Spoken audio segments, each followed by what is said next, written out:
Logic games was the most learnable and perfectible section of the LSAT, which raises the question, if logic games are no longer on the test, will it be harder to get a top score?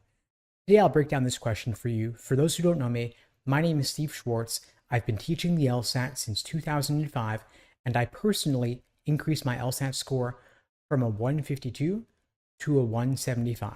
And at first, logic games was the hardest section for me. I totally bombed it, barely any better than blind guessing when I first attempted it. It ended up being probably my favorite section and the one that was most consistent for me because the patterns in logic games are a lot more obvious, a lot more apparent. In logical reasoning and reading comp, you have these perceived ambiguities of language.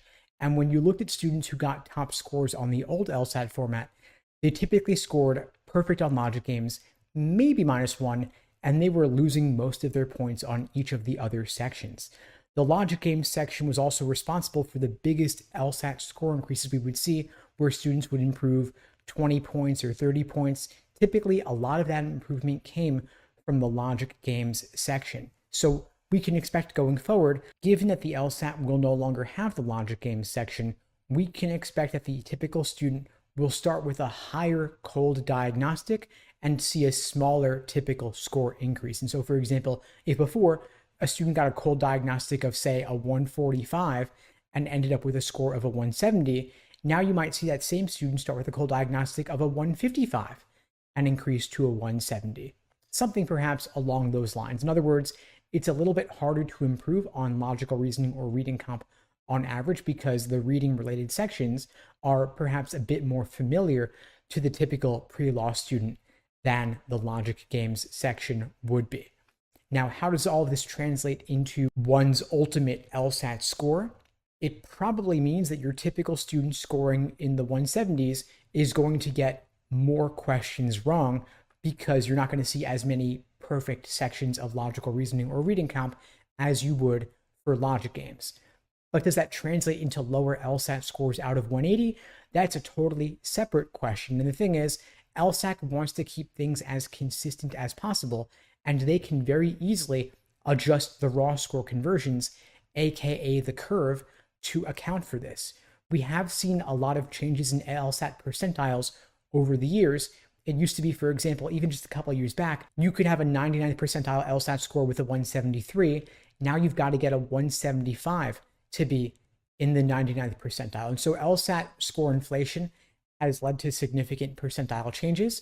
LSAC may want to reduce that inflation a little bit by making the raw score conversions a bit tougher, but that's a totally separate question from the impact of logic games being on the test or not, because LSAC could simply say, we're going to allow you to get more questions wrong and still get a given LSAT score.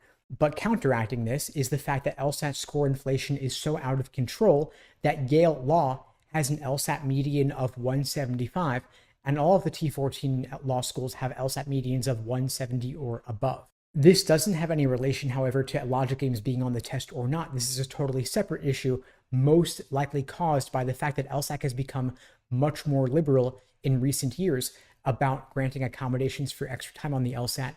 It used to be they only approved roughly 70% of requests for extra time accommodations. Now they approve 98% of requests, meaning basically if you fill out the forms properly, you dot your I's, you cross your T's, you get your doctor's note from a qualified professional, that will probably get you whatever it is you ask for, whether it's time and a half, double time, triple time, or more. This doesn't appear to be changing anytime soon because LSAC has gotten sued so many times for being too strict in the past about granting accommodations. The pendulum has now swung the other way, and they've become probably far too liberal in granting these accommodations. And so if this isn't changing anytime soon, the only thing LSAC can really do about this is they can make it harder to get a top score by requiring you to get more questions right in order to get a given score out of 180. But the fact remains, the LSAT format has changed. No more logic games, double logical reasoning. The biggest thing you can probably do is double your focus on logical reasoning, since it's now 2/3 of the test, and any gains you make in your understanding of logical reasoning will be doubled across those two sections. If you'd like my help with logical reasoning, reading comp, or anything else, I'd be glad to help. You can check out the links below to find out more and to book a call with me and my team. We'd be glad to help you out.